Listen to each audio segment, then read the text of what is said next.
Olá, bem-vindos a esta aula, onde nós iremos falar sobre pontos notáveis nos triângulos. Antes, porém, nós vamos apresentar um teorema, cujo enunciado já vai a partir de agora nos ajudar e também será muito útil em aulas posteriores. Vamos inicialmente considerar 4 pontos, quaisquer, A, B, C, D, e vamos pelo ponto D traçar perpendiculares às retas AB, AC e BC. Os pontos de encontro dessas perpendiculares com esses lados serão chamados respectivamente de x, y e z. Vamos agora atentar para o fato de que a versão completa da desigualdade triangular nos fala que, dados 3 pontos quaisquer, digamos x, y e z, o comprimento xz é menor ou igual à soma dos comprimentos xy com yz, e a igualdade ocorre quando e somente quando o y estiver no segmento xz, ou seja, quando eles forem colineares. Vamos expressar isso aqui. Nós temos aqui, algebricamente, xz menor ou igual a xy mais yz, com a igualdade ocorrendo se e somente se os 3 pontos estão alinhados com y em algum lugar entre x e z. Ou seja, quando o y não estiver alinhado com eles, vale a desigualdade estrita. O x está estritamente menor do que a soma de xy com yz. Olhando agora o segmento CD, nós podemos reparar que esse segmento é a hipotenusa comum a 2 triângulos retângulos, os triângulos CYD e CZD, ângulos retos em Y e em Z. E nós já sabemos que quando 2 triângulos retângulos partilham a mesma hipotenusa, esses 2 triângulos estão ambos inscritos em um mesmo círculo, cujo diâmetro é CD. O diâmetro de um círculo é o dobro de seu raio. Vamos dizer aqui, por exemplo, que 2R seja o diâmetro desse círculo que circunscreve esses 2 triângulos.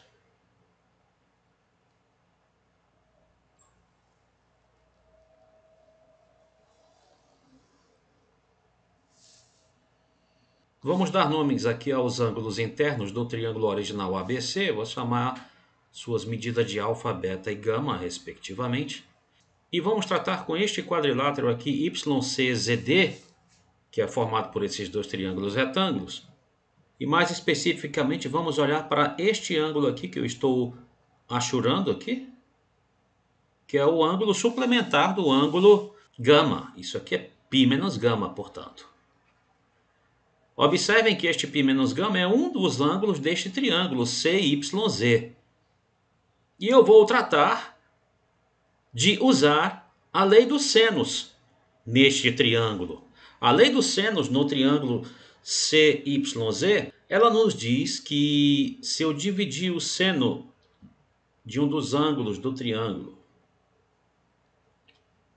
pelo comprimento do lado oposto a ele, a esse ângulo, eu vou encontrar 1 sobre 2R, onde R é o raio do círculo circunscrito a esse triângulo. Vejam que esse círculo amarelo, que está circunscrevendo o quadrilátero YCZD, é claro que circunscreve também o triângulo CYZ, porque CY e Z são 3 dos 4 vértices desse quadrilátero. Ocorre, entretanto, que da trigonometria, seno de π menos gama é o seno de gama. Portanto, eu posso substituir isso aqui por seno de gama. Esse 2R aqui nós sabemos que é o comprimento do segmento CD. Então, o que nós temos em suma? Nós temos seno de gama sobre YZ igual a 1 sobre CD. Ou, em outras palavras, que YZ, se eu quiser isolá-lo, vocês vejam que isto vai nos fornecer CD vezes o seno de gama. Agora, usando a lei dos senos no triângulo ABC, nós vamos observar o seguinte.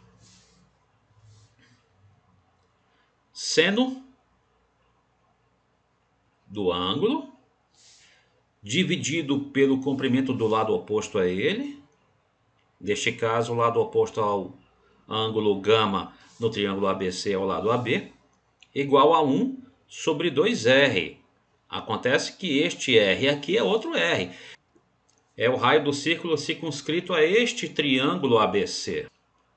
Segue que aonde tem seno de gama, eu posso colocar AB sobre 2R. Agora vejam, essas duas relações mencionam o mesmo ângulo gama. Então eu posso usá-las em conjunto, declarando o seguinte: YZ é igual a CD vezes o seno de gama, que é AB sobre 2R. Lembre-se que este R aqui é o raio do círculo circunscrito ao triângulo original ABC. Mesmo que você eventualmente não tenha entendido todos os passos seguidos aqui, eu vou fazer a mesma coisa mais 2 vezes. É só se manter atento que você vai entender tudo o que está ocorrendo aqui. Eu só mantive aqui o resultado anterior ao qual nós chegamos. YZ igual a CD vezes AB sobre 2R. E este R aqui, lembrem-se, é o raio do círculo circunscrito ao triângulo original ABC. Vamos olhar para esse segmento AD e observar que este segmento ele é hipotenusa compartilhada por 2 triângulos retângulos, os triângulos retângulos AXD e AYD, ângulos retos em X e em Y. O que significa, portanto, que esses 2 triângulos são inscritíveis em um mesmo círculo, cujo diâmetro é AD. Então, existe um círculo aqui, não vou desenhá-lo todo, que circunscreve esses 2 triângulos, um círculo de diâmetro AD, que circunscreve esses 2 triângulos e, portanto, circunscreve o quadrilátero XAYD.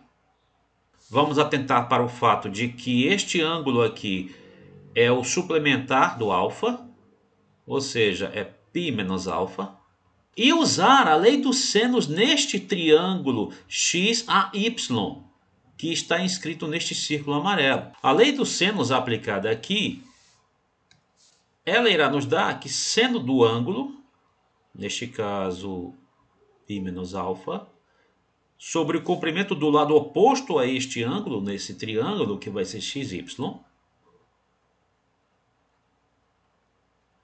igual a 1 sobre 2R, que é o diâmetro. O diâmetro de quem? Do círculo circunscrito ao triângulo em questão. No nosso caso, nós sabemos que o diâmetro desse círculo é AD.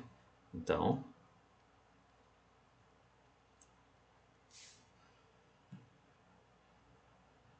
por outro lado, nós também sabemos que o seno de π menos um ângulo é o seno do ângulo da trigonometria. Então, nós vamos substituir isso aqui. Seno de π menos alfa é seno de alfa. E daqui, finalmente, nós encontramos que o XY, trabalhando com esta proporção, o XY vai nos dar AD vezes seno do alfa. Acontece, entretanto, que usando a lei dos senos no triângulo original ABC, tomando o ângulo alfa, eu terei o seguinte. seno do alfa sobre o comprimento do lado oposto a alfa. No triângulo ABC, o lado oposto a alfa é BC, igual a 1 sobre 2R. Este R, evidentemente, é o raio do círculo circunscrito ao triângulo ABC, esse círculo azul aqui que eu não vou desenhar todo. Então daqui eu tenho que seno de alfa vai ser BC sobre 2R. E é evidente que essas duas relações destacadas, elas mencionam o mesmo alfa. Então, reescrevendo essa relação amarela, nós teremos que xy igual a AD vezes seno de alfa. Acontece, porém, que seno de alfa é BC sobre 2R. E foi feito, portanto, um serviço idêntico àquele feito anteriormente para determinarmos YZ.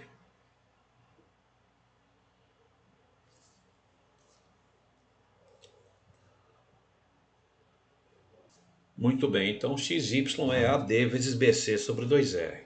Vamos agora repetir o mesmo processo para encontrarmos o XZ. Vejam inicialmente que BD pode ser vista como hipotenusa comum a dois triângulos retângulos BXD e BZD, ângulos retos em X e em Z. O que significa, como sabemos, que esses dois triângulos estão inscritos em um mesmo círculo de diâmetro BD. Não vou desenhá-lo inteiro.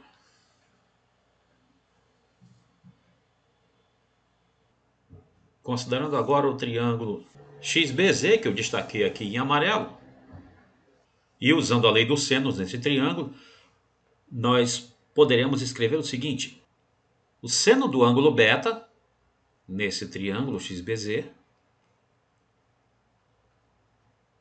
dividido pelo comprimento do lado oposto, que nesse caso é o XZ,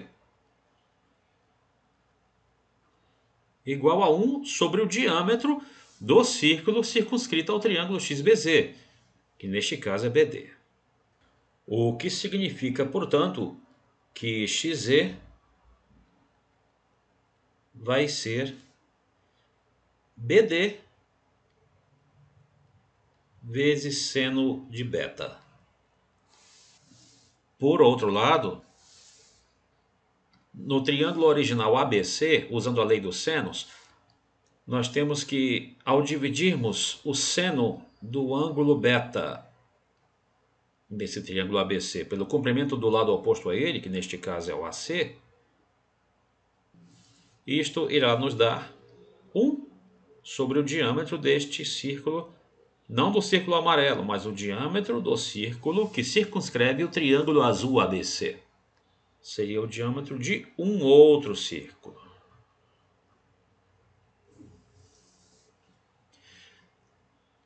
E esse diâmetro é o mesmo que aparece aqui em cima, nas expressões de XY e de YZ. Muito bem. Essas duas expressões em conjunto, que aliás nos tratam do mesmo ângulo beta, nos fornecerão então que XZ vai ser igual a BD vezes seno de beta. Só que seno de beta, de acordo com essa expressão em azul, vai ser AC sobre 2R.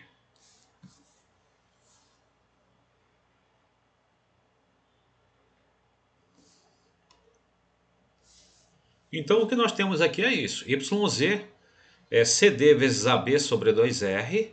XY é AD vezes BC sobre 2R. E XZ é AC vezes BD sobre 2R. Onde esse R é o raio do círculo circunscrito ao triângulo original ABC. Observem, YZ, XY e XZ são os três lados desse triângulo XYZ, que evidentemente obedecem à desigualdade triangular que está aqui em cima. eu vou substituir esses comprimentos por essas expressões que eu achei na desigualdade triangular. Vou reescrevê-la aqui embaixo. AC vezes BD sobre 2R, isso é o XZ, menor ou igual ao XY, que é AD vezes BC sobre 2R, mais o YZ, que é CD vezes AB sobre 2R. Com a igualdade ocorrendo se e somente se os pontos X, Y e Z estão alinhados, com Y em algum lugar no meio dos dois. Essa condição vai ser muito importante.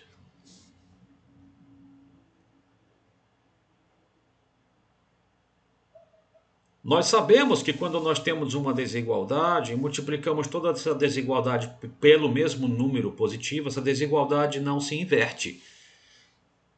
Vamos, por praticidade, multiplicar toda esta desigualdade pelo mesmo número positivo 2R, o que nos trará como resultado isto aqui. Em suma, o que nós temos aqui é o seguinte: dados 4 pontos no plano, então AC vezes BD menor ou igual a AD vezes BC vai ser D vezes AB, com a igualdade ocorrendo se e somente se esses 3 pontos estão alinhados. Agora vejam, D é um ponto a partir do qual foram baixadas as perpendiculares aos lados desse triângulo ABC, do triângulo formado pelos 3 vértices restantes. Nós sabemos que esses 3 pontos estarão alinhados quando e somente quando este ponto D estiver no mesmo círculo que circunscreve o triângulo ABC. Ou seja, esta igualdade ocorrerá quando e somente quando D estiver no mesmo círculo que circunscreve o triângulo ABC.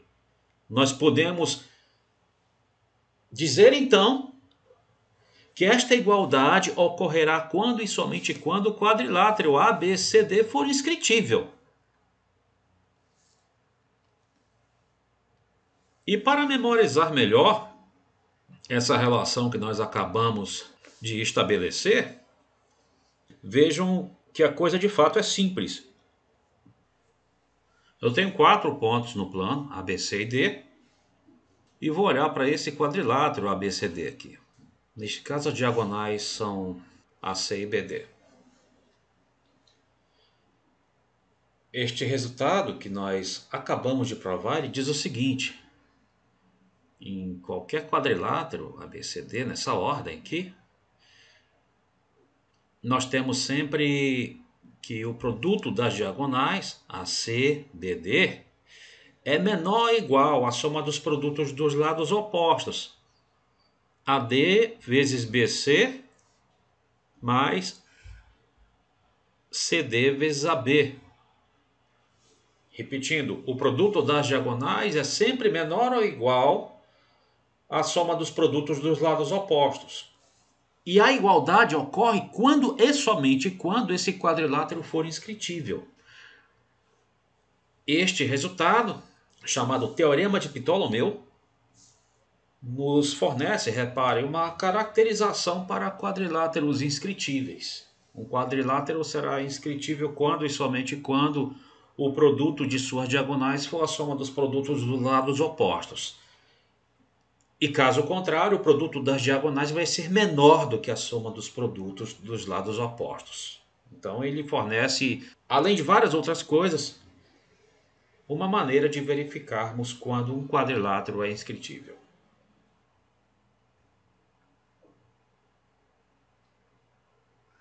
Muito bem, lembrando que nossa aula é sobre pontos notáveis nos triângulos, vamos apenas recapitular alguns dos pontos notáveis que nós já vimos aqui.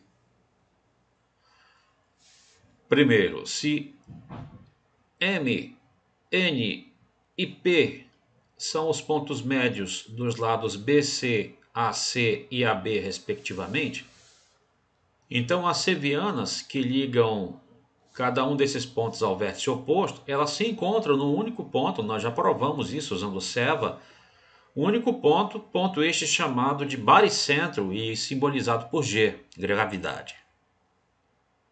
O baricentro, ele, além de outras propriedades, ele tem a propriedade métrica de dividir sempre na mesma razão essas medianas. O que eu quero dizer com isso? Que AG sobre GM é 2. Este segmento, que liga o baricentro ao vértice, é o dobro do restante do segmento da mediana. Então isso sempre acontece, esse 2 sempre se repete. BG sobre GN igual a CG sobre GP. Tudo isso é 2.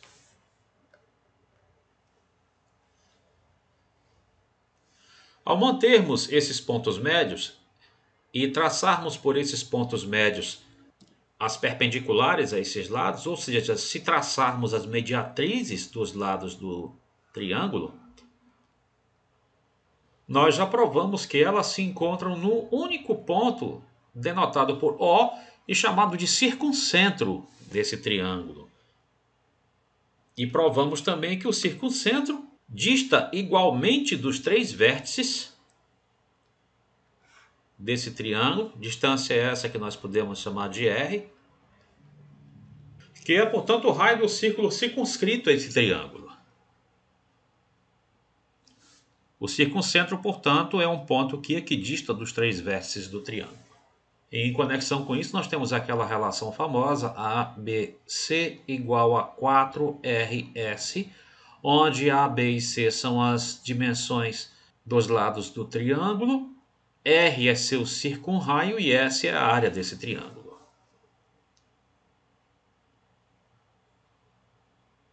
Se agora nós estamos interessados em traçar as 3 alturas desse triângulo, nós também já provamos, e no nosso curso isso foi feito usando também o teorema de Serva, que essas 3 alturas se encontram em um único ponto também, denotado por H e chamado de ortocentro do triângulo. O ortocentro, portanto, é o ponto de encontro das 3 alturas. Associado com esse ponto e com os pés das 3 alturas, nós temos também um triângulo muito importante chamado triângulo órtico. Lembrem que em aulas passadas nós provamos que o ortocentro do triângulo ABC é também o incentro do próprio triângulo órtico.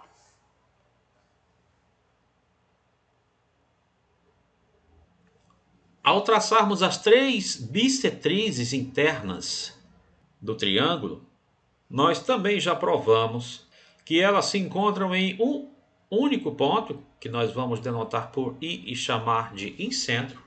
Ponto este que tem a propriedade de equidistar dos 3 lados desse triângulo.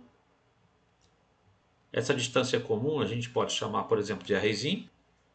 E devido a este fato, este ponto ele pode e deve ser considerado como o centro de um círculo tangente interiormente a esse triângulo, ou seja, que toca, que tangencia os 3 lados desse triângulo interiormente. Esse círculo é chamado incírculo, este raio é chamado de inraio. E associada com isso nós temos uma propriedade interessante, que é esta. A área do triângulo é o semiperímetro vezes o inraio.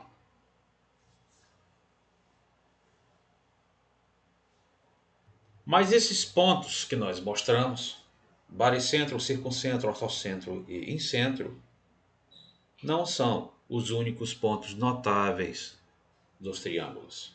Existem mais e nós vamos mostrar alguns deles agora. Por exemplo, voltando a considerar os pontos médios dos 3 lados, nós temos um outro triângulo associado ao triângulo original ABC, bem simples de ser definido. É o chamado triângulo medial, que é simplesmente o triângulo definido pelos pontos médios dos 3 lados do triângulo ABC. Pelo teorema da base média, é extremamente simples você provar que os comprimentos dos lados do triângulo medial são metade dos comprimentos dos lados do triângulo original ABC. Ao traçarmos as três bissetrizes internas do triângulo medial, e nós sabemos que as três bissetrizes internas de qualquer triângulo se encontram, então este ponto aqui, que é o incentro do triângulo medial, ele é chamado de ponto de Spiegel do triângulo ABC. Então, o que é o ponto de Spiegel de um triângulo ABC? O ponto de Spiegel do triângulo ABC é simplesmente o incentro de seu triângulo medial.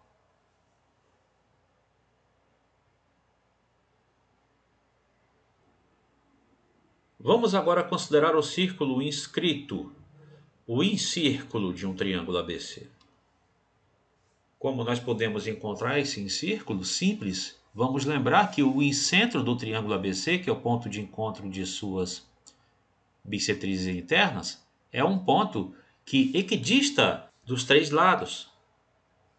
E essa distância comum, ela é o raio desse círculo.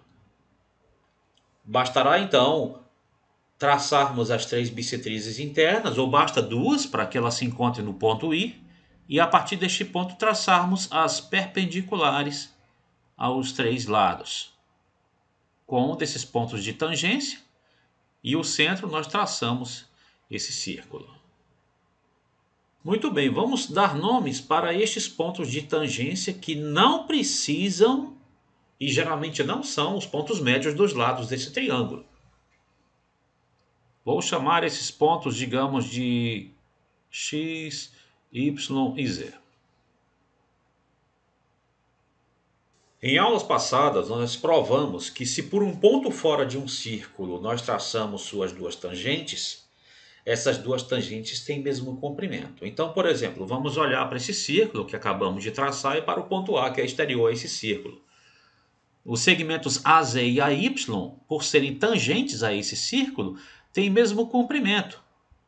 Agora, nós sabemos de aulas passadas que, se por um ponto fora de um círculo nós traçamos suas duas tangentes, então essas tangentes têm mesmo comprimento. Então, este ponto A, que é exterior a esse círculo aqui, a partir do qual foram traçadas as tangentes AZ e AY, Z e Y são os pontos de contato, nós teríamos AZ e AY de mesmo comprimento. Eu vou chamar ambos os comprimentos de U.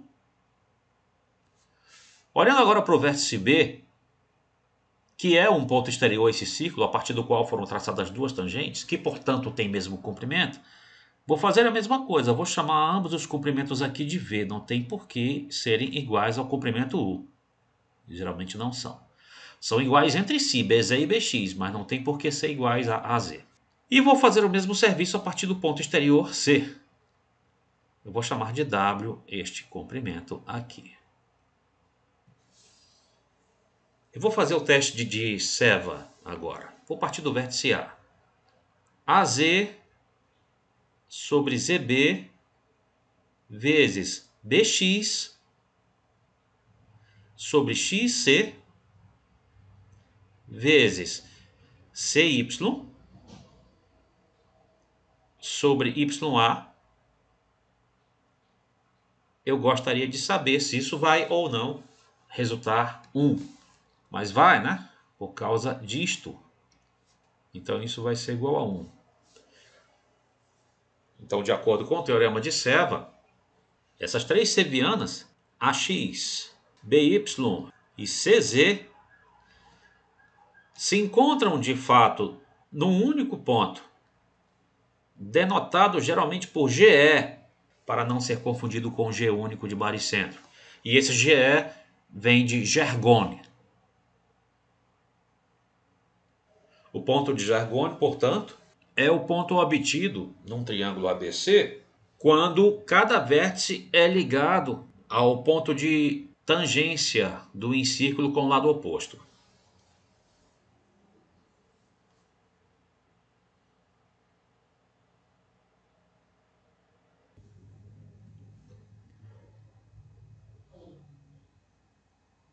Muito bem, vamos prosseguir agora lembrando dos círculos ex-inscritos, que foram introduzidos em aulas passadas.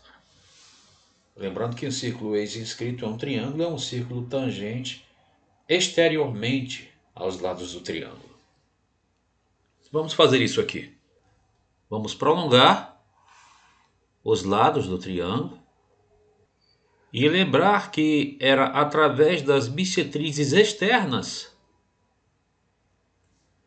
que nós encontrávamos aqueles pontos que equidistavam externamente dos três lados e que, portanto, serviriam como centros dos círculos tangentes exteriormente a esses três lados.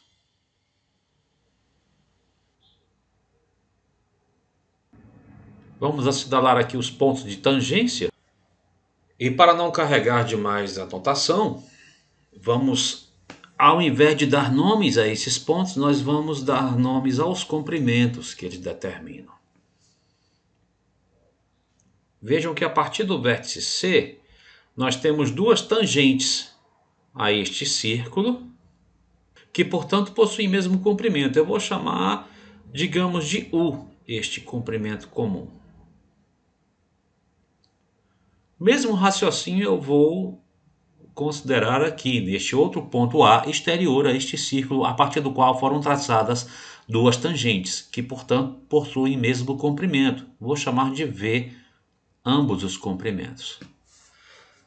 Vamos observar que este lado AC, cuja medida nós costumamos denotar por B, é simplesmente a soma de U com V.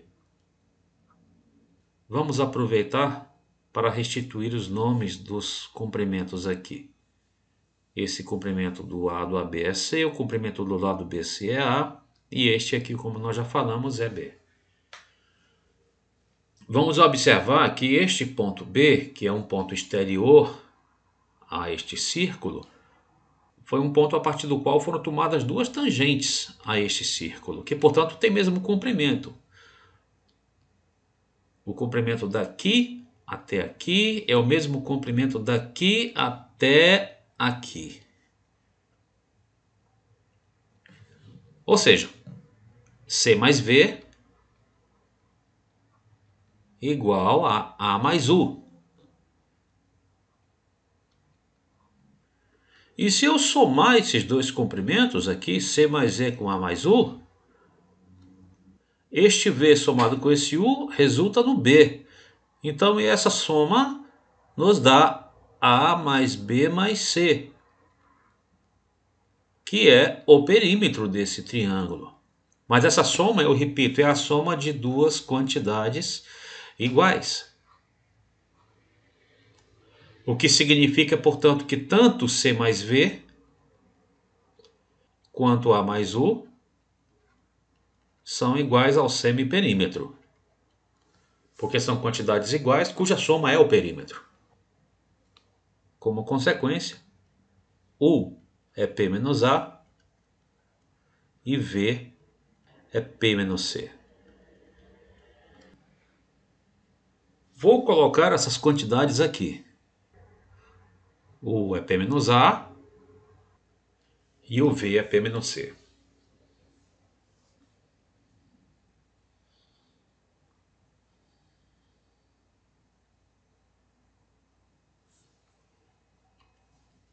De maneira inteiramente análoga, vamos construir os outros eis em círculos, com auxílio daquelas tangentes exteriores.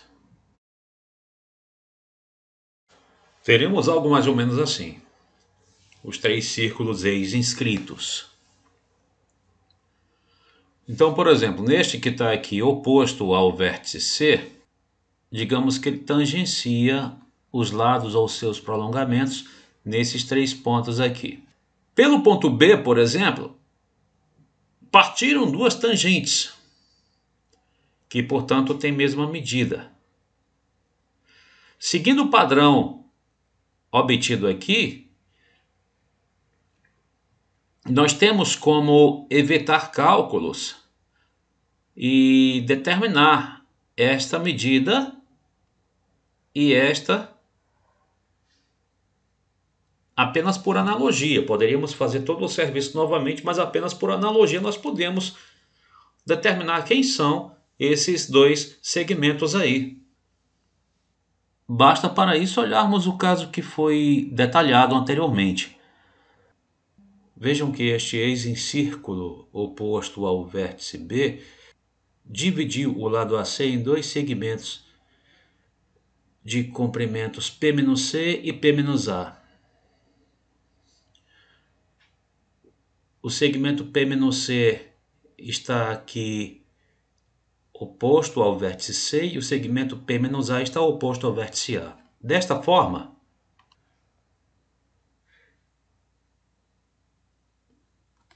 considerando este lado AB e este ponto de tangência, então este segmento que é oposto ao vértice A terá, portanto, o tamanho P-A, e este pedaço que é oposto ao vértice B terá tamanho P-B.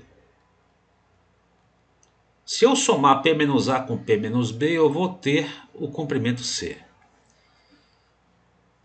Muito bem, olhando agora para o lado BC deste triângulo ABC e para este ponto de tangência, seguindo a mesma ideia, por analogia eu vou ter o seguinte: este pedaço aqui que é oposto ao vértice C, ele mede P-C. E este pedaço que é oposto ao vértice B, ele mede P-B. Trabalhando agora com o teste de Disceva neste triângulo ABC, vamos começar pelo vértice A, eu terei o seguinte: P-B sobre P-A vezes P-C sobre P-B vezes P-A sobre P-C. Quanto isto vai dar?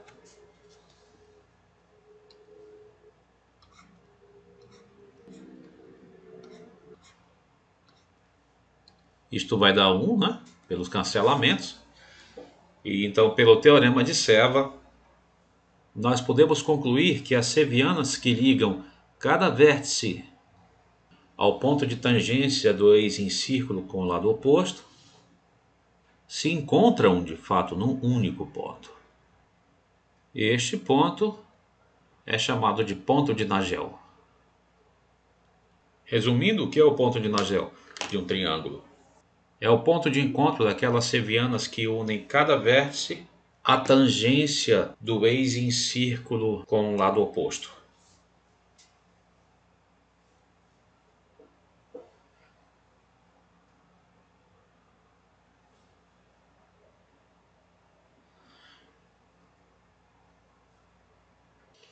Vamos imaginar agora duas circunferências de centro Sol 1 e A2, raios R e R', se encontrando num ponto A. E que nesse ponto os segmentos O1A e O2A não sejam paralelos. Ou seja, que este ângulo aqui não seja de 180 graus ou zero. Nesse caso nós temos um triângulo, né? O1, O2A. E eu quero chamar a atenção aqui para um fato bem simples. Quando nós projetamos o ponto A ortogonalmente na reta dos centros e refletimos o ponto A com respeito a essa reta dos centros, ou seja, prolongamos essa perpendicular até encontrarmos um ponto A' do outro lado da reta, cuja distância até a reta é a mesma distância que o ponto A até a reta. Então nós vamos encontrar algumas congruências. Por exemplo, é claro que esses ângulos aqui nesse ponto são ângulos retos todos. Olhando para esses dois triângulos aqui da esquerda, para esses dois triângulos retângulos da esquerda, nós podemos observar que são dois triângulos cujas medidas dos catetos são respectivamente congruentes. Inclusive, eles partilham um cateto. Pelo critério lado-ângulo-lado, esses triângulos são congruentes, o que significa, em particular, que essa distância é raio. Essa hipotenusa é raio. Pela mesma consideração anterior, nós podemos concluir, olhando para esses dois triângulos retângulos da direita, ou de cima ou de baixo, que este comprimento O2, a linha, também é Rzinho. E isto significa, evidentemente, que essas duas circunferências voltarão a se encontrar aqui, porque o ponto A' dista Rzinho de O2, ou seja, o ponto A' está na circunferência de raio Rzinho e centro A2. Esse mesmo ponto A' dista Rzão de O1. Então, por definição, o A' também está na circunferência de centro A1 e raio Rzão. Então, quando duas circunferências se interceptam num ponto onde os raios não são paralelos, então fatalmente essas circunferências são secantes, ou seja, se interceptam em mais um outro ponto, onde os raios igualmente não serão paralelos. Vejam então que uma das formas disso acontecer é que este ângulo seja menor do que um ângulo raso. Estou eliminando, evidentemente, já a possibilidade dele ser nulo. Vamos agora considerar um triângulo qualquer, ABC. E sobre o lado AB, vamos construir um triângulo equilátero, ou seja, um triângulo equilátero cujo lado tenha a mesma medida que o lado AB. Um triângulo equilátero, lembre-se, é um triângulo cujos lados todos têm a mesma medida e, como consequência, seus ângulos internos têm todos a mesma medida de 60 graus. Eu vou fazer a exigência de que nenhum ângulo desse triângulo sequer chegue a 120 graus. E nós vamos muito em breve verificar por que nós fizemos essa exigência. Eu vou chamar de C', esse outro vértice desse triângulo equilátero.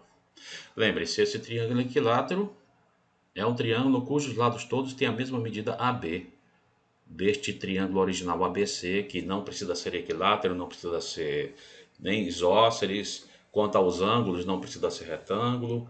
A única exigência que eu estou fazendo é de que nenhum desses ângulos sequer chegue a 120 graus. E como eu disse, nós já vamos ver por quê. Vou agora construir um outro triângulo equilátero sobre este lado AC do triângulo ABC. Esse triângulo nos parece menor do que o outro, por quê? Porque esse lado AC realmente ele é menor do que o lado AB no triângulo original ABC. Eu vou chamar esse outro vértice de B'. E vou considerar os centros desses dois triângulos equiláteros. O que é o centro de um triângulo equilátero? Num triângulo equilátero, como eu já falei algumas vezes anteriormente, as coisas são, digamos assim, muito bem comportadas. Por exemplo, ortocentro, baricentro, circuncentro e incentro, todos coincidem num ponto só. Nada mais justo, portanto, de que chamar esse ponto simplesmente de centro do triângulo equilátero.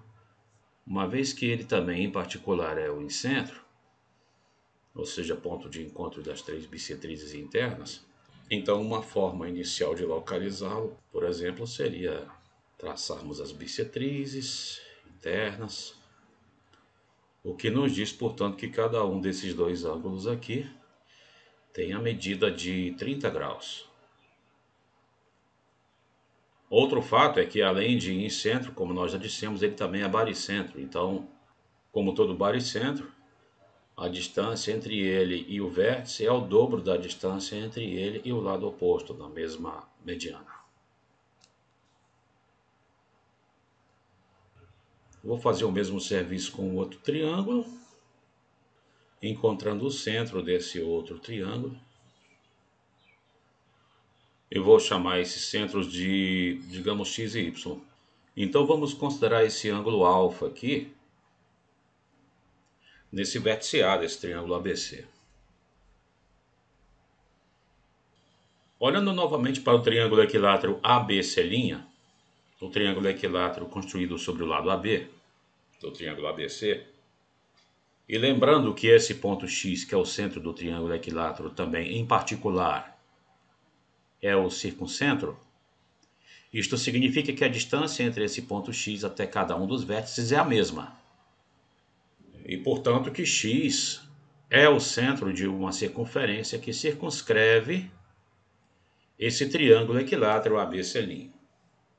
Olhando para o outro triângulo equilátero, ACB', nós concluímos da mesma forma que y é o centro de uma circunferência que circunscreve esse triângulo equilátero ACB'. Essas duas circunferências se encontram no ponto A, evidentemente. E agora nós vamos simplesmente avaliar o ângulo entre seus raios nesse ponto de encontro. Vejam que este ângulo entre seus raios neste ponto A de encontro dessas duas circunferências é um ângulo de 30 mais alfa mais 30, ou seja, 60 mais alfa. E quando esse ângulo for menor do que 180 graus, nós já sabemos, essas circunferências se encontram novamente além do ponto A. Mas esta relação está também nos dizendo que, neste caso, o alfa precisa ser menor do que 120 graus. Foi por isso que fizemos esta exigência, para que as circunferências circunscritas a esses triângulos equiláteros se encontrem mais um ponto além de um dos vértices do triângulo original.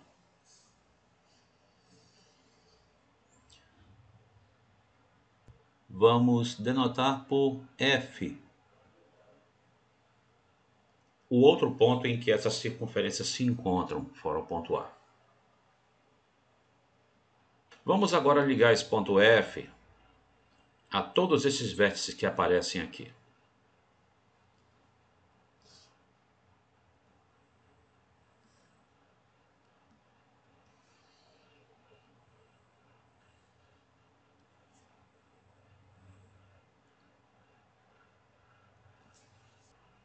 Vamos olhar primeiro para este ângulo aqui, AFC'. Este ângulo de vértice F é um ângulo inscrito nesta circunferência aqui, na circunferência que circunscreve o triângulo ABC', é um ângulo inscrito correspondendo ao arco AC', arco ao qual corresponde este outro ângulo inscrito que eu estou aqui assinalando, de vértice B, que, portanto, tem a mesma medida que ele. Mas qual é essa medida? Essa medida aqui nós sabemos quem é. Essa medida aqui é a medida de 60 graus. Por quê? Porque este triângulo, ABC' era um triângulo equilátero. Então, esse ângulo aqui é 60 graus, assim como este outro. Avaliando agora este ângulo, que é também um ângulo inscrito, correspondendo a outro arco, mas é também um ângulo inscrito de vértice F nesse círculo, é um ângulo inscrito correspondendo ao arco BC', arco ao qual corresponde este outro ângulo inscrito, que aliás também mede 60 graus. Então, esses dois ângulos, como tem a mesma medida, nos fazem concluir que essa medida aqui é 60 graus também. Vamos olhar para o outro círculo, mais especificamente para este ângulo inscrito de vértice F, que corresponde a este arco AB', arco ao qual corresponde este outro ângulo, que portanto terá a mesma medida que ele. Mas esse outro ângulo, veja, também é um ângulo interno num triângulo equilátero, então mede 60 graus. Então aqui também mede 60 graus. Este outro ângulo inscrito de vértice F corresponde a este arco B'C, arco ao qual corresponde este ângulo aqui, que também mede 60 graus. Portanto, esse outro ângulo também mede 60 graus. Daqui nós tiramos algumas conclusões. Algumas conclusões bem importantes. Por exemplo, os pontos B, F e B' são colineares. Por quê?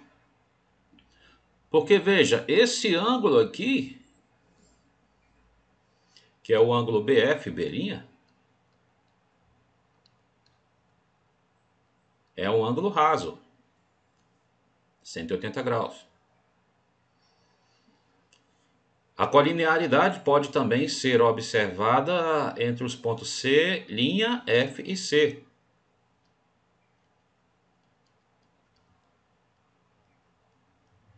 Por quê?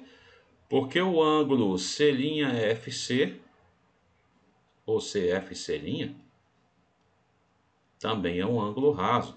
60 mais 60 mais 60. Então, a reta que liga C' a C, ela passa fatalmente pelo F. Assim como a reta que liga B a B', passa fatalmente por F também. Mas talvez a mais simples dessas consequências seja esta aqui, este ângulo. Ao completarmos uma volta, nós perfazemos evidentemente 360 graus. Nós já temos 240 aqui com esses 4 de 60. Então esse restante aqui só pode ser um ângulo de 120 graus.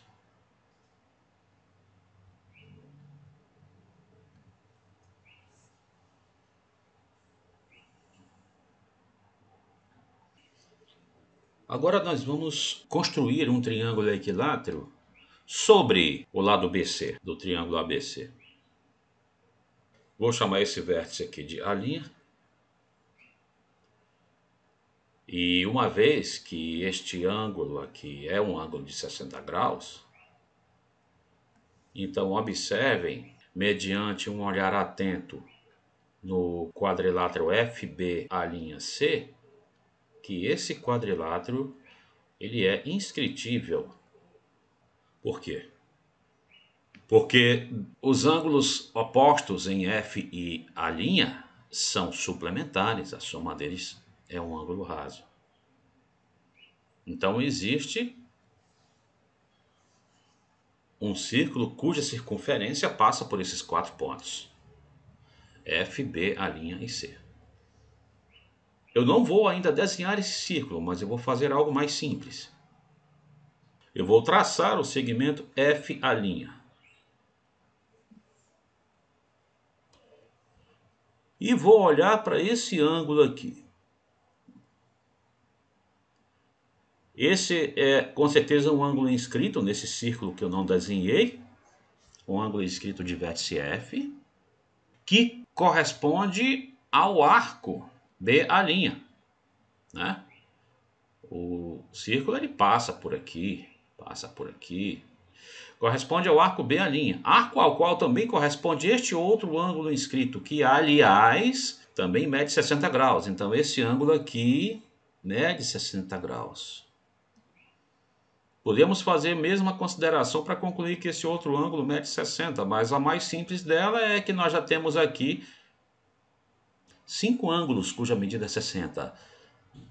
Então esse ângulo restante só pode medir 60 graus também.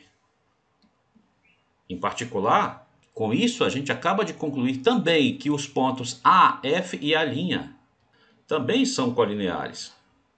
Por quê? Porque o ângulo AFA' é também um ângulo raso. Veja, esse ângulo aqui, 60 mais 60 mais 60, é um ângulo raso também.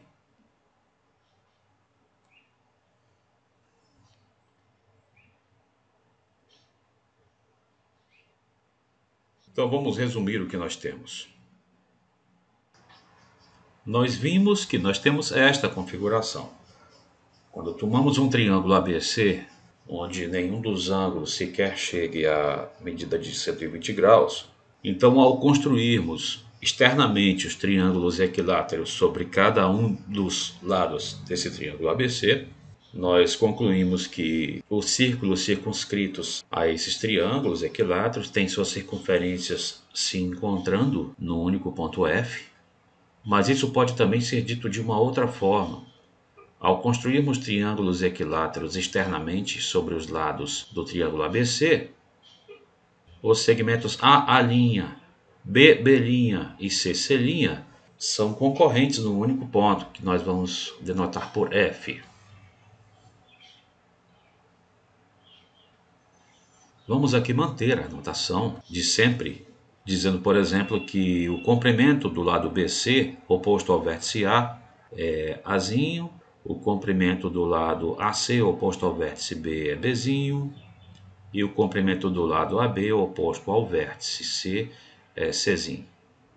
Dessa forma, por exemplo, o comprimento do segmento CB' também é Bzinho, porque esse triângulo CB'A é equilátero. E o comprimento do segmento A'C é Azinho, porque o triângulo A'CB é equilátero. Vamos só lembrar que esse ângulo aqui do vértice C nós costumamos chamar de gama. E é claro que cada um desses dois outros ângulos que eu colocar aqui de amarelo são ângulos de 60 graus. Notem que esses pontos A', C e B' não precisam ser colineares. E provavelmente nem são no caso desse desenho específico aqui. Mas eu quero chamar a atenção para algo mais simples. Vamos olhar para o triângulo A'CA, que eu vou representar aqui destacadamente. Esse triângulo ele tem um lado medindo A, tem outro lado medindo B, e o ângulo compreendido entre esses dois lados é o ângulo no vértice C, que nós costumamos chamar de gama, mais 60 graus. Esse ângulo aqui seria gama mais 60 graus. Vamos olhar para outro triângulo agora. O triângulo BCB', que eu vou representar aqui esquematicamente também.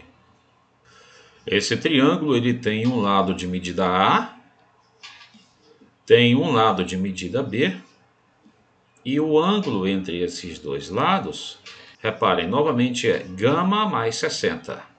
Então é claro que vale aqui mencionar o critério lado, ângulo, lado, para congruência de triângulos.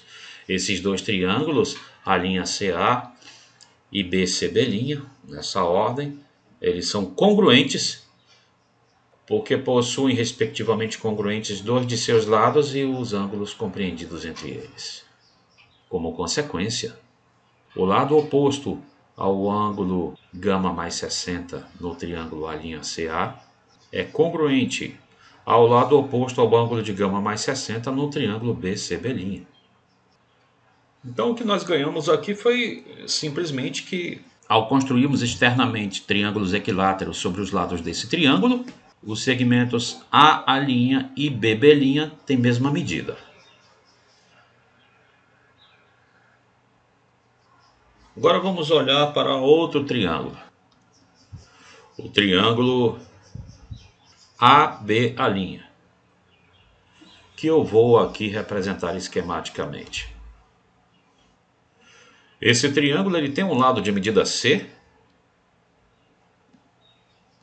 tem um lado cuja medida, reparem, é A, e o ângulo entre esses dois lados, observem, é este ângulo, que é o ângulo que nós costumamos chamar de beta, o ângulo do vértice B no triângulo ABC, mais 60 graus, que é um dos ângulos internos desse triângulo equilátero A'BC. Vamos aproveitar e lembrar que pelo fato do triângulo ABC' ser equilátero, então uma vez que AB mede C', essa medida também mede C. E é claro que este ângulo também é um ângulo de 60 graus. Isto nos leva a concluir também o seguinte, que este triângulo C'BC, que eu vou representar aqui esquematicamente, é congruente a esse triângulo vermelho ABA'. Por quê? Muito bem, olhando os vértices, os lados desse triângulo são C', o lado BC mede A, e o ângulo entre esses dois lados, de medidas A e C', é o ângulo de medida beta mais 60. Novamente, pelo critério lado, ângulo, lado, esses dois triângulos são congruentes, possuem respectivamente congruentes dois de seus lados e os ângulos compreendidos entre eles. Como consequência, o lado oposto ao ângulo de medida beta mais 60 no triângulo ABA' é congruente ao lado oposto de medida beta mais 60 no triângulo CNBC. Ora, nós podemos, então, de acordo com essas duas descobertas, garantir que A', BB' e C' são segmentos todos de mesmo tamanho, são segmentos congruentes.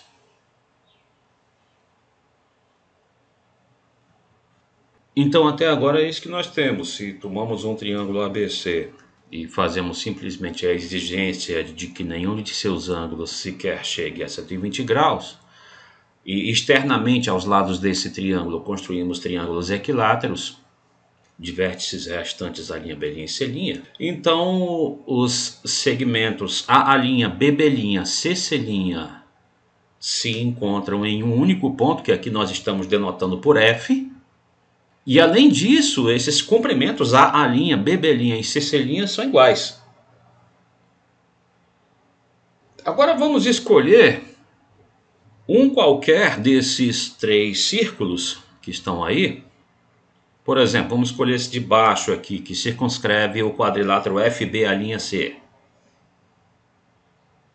E vamos lembrar a situação do teorema de Ptolomeu, que nós provamos há pouco, à luz da notação desse quadrilátero que está aqui. Esse quadrilátero FB'C tem diagonais FA' e BC. À luz da notação desta nossa situação, o teorema de Ptolomeu se expressa desta forma: o produto das diagonais FA' por BC é menor ou igual à soma dos produtos dos lados opostos, FB vezes A'C mais FC vezes A'B, com a igualdade se e somente se esses quatro pontos são concíclicos. Mas eles são concíclicos, eles estão todos em uma mesma circunferência.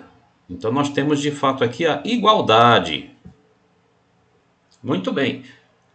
Ocorre agora que nós já podemos indicar inclusive as medidas de alguns dos segmentos presentes nesta relação aqui. Por quê? Porque este quadrilátero FB'C, ele nos mostra também esse triângulo equilátero BA'C, cujos lados todos medem Azinho, lembrem-se. Então os segmentos BC, A'B e A'C medem Azinho, é isso que eu vou fazer aqui. Vejam, o que nós temos então?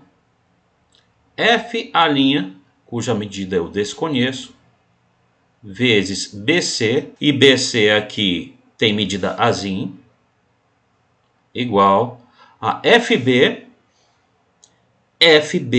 cuja medida eu desconheço, então vou deixar FB mesmo, vezes A'C, A'C tem medida Azinho, mais FC, cuja medida eu desconheço, vezes A'B. O A'B tem medida Azinho. Então, na nova situação, a expressão de Ptolomeu se reduziu a isso. E vejam, pode ser mais reduzida ainda. A expressão de Ptolomeu, neste caso, fica então FA' igual a FB mais FC.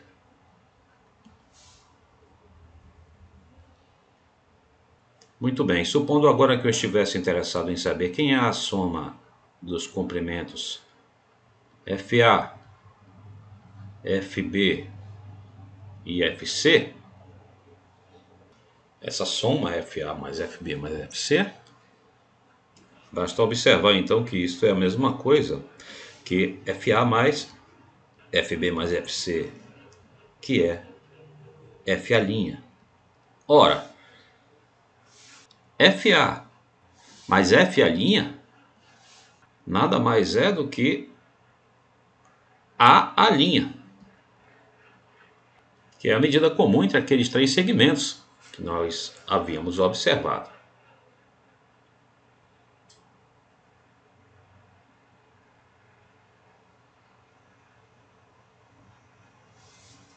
Então esse ponto F, ponto de encontro entre A', B' e CC', ele tem essa propriedade notável.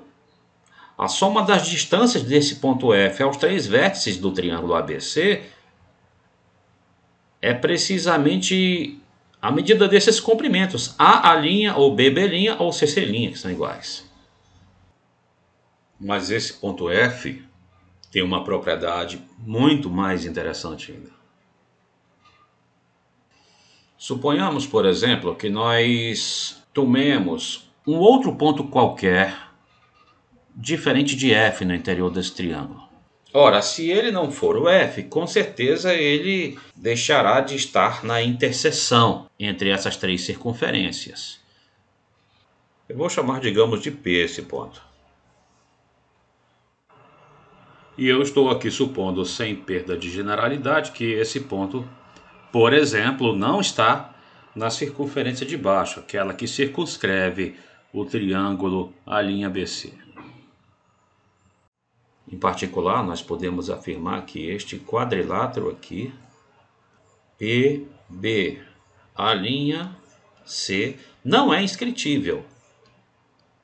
Mas isso é facílimo verificar. Simplesmente, ele não é inscritível porque 3 de seus vértices estão inscritos em um círculo a cuja circunferência o P não pertence.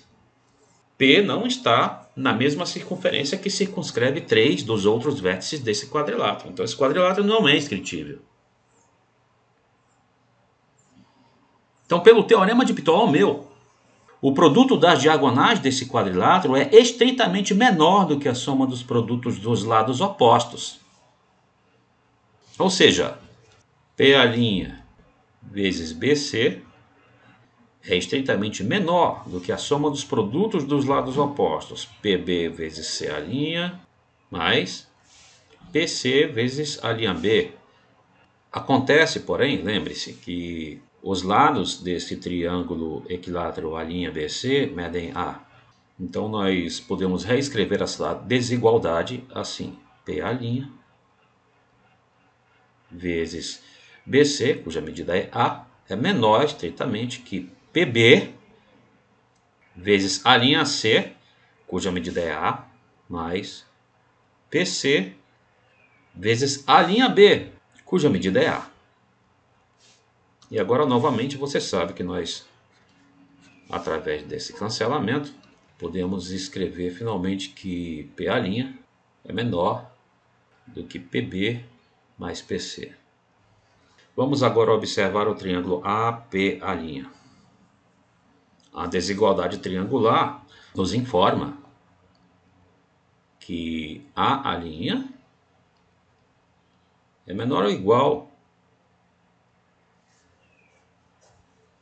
a PA mais PA'.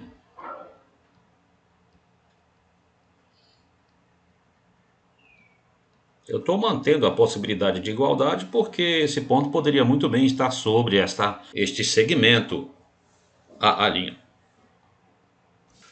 Por outro lado, PA', vejam, é menor do que PB mais PC. Então, eu posso afirmar que esta soma é estritamente menor do que PA mais aquilo que supera o PA', que é PB mais PC.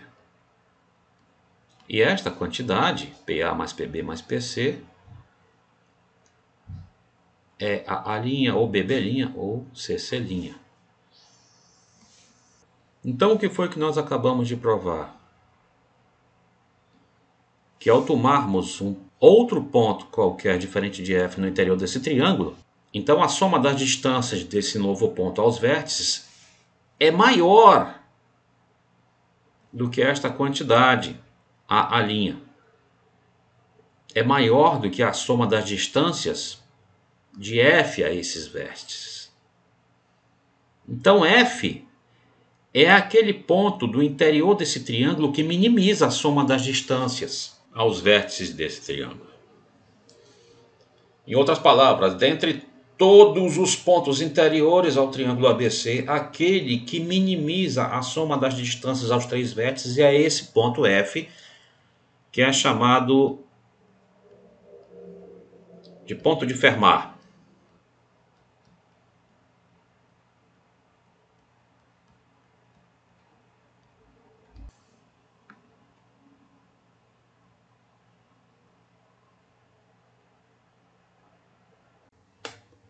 Recapitulando quem é esse ponto, se nós partimos de um triângulo ABC e exigimos que nenhum de seus ângulos internos sequer chegue a 120 graus, então construindo externamente sobre os lados desse triângulo triângulos equiláteros, de vértices restantes A', B' e C', então os comprimentos AA', BB' e CC' têm a mesma medida, se encontram num único ponto, que vai ser o ponto de Fermat, que tem uma propriedade importantíssima, a de minimizar a soma das distâncias até os vértices. Dentre todos aqueles pontos do interior do triângulo ABC, aquele que minimiza a soma das distâncias aos vértices do triângulo ABC é o ponto de Fermat.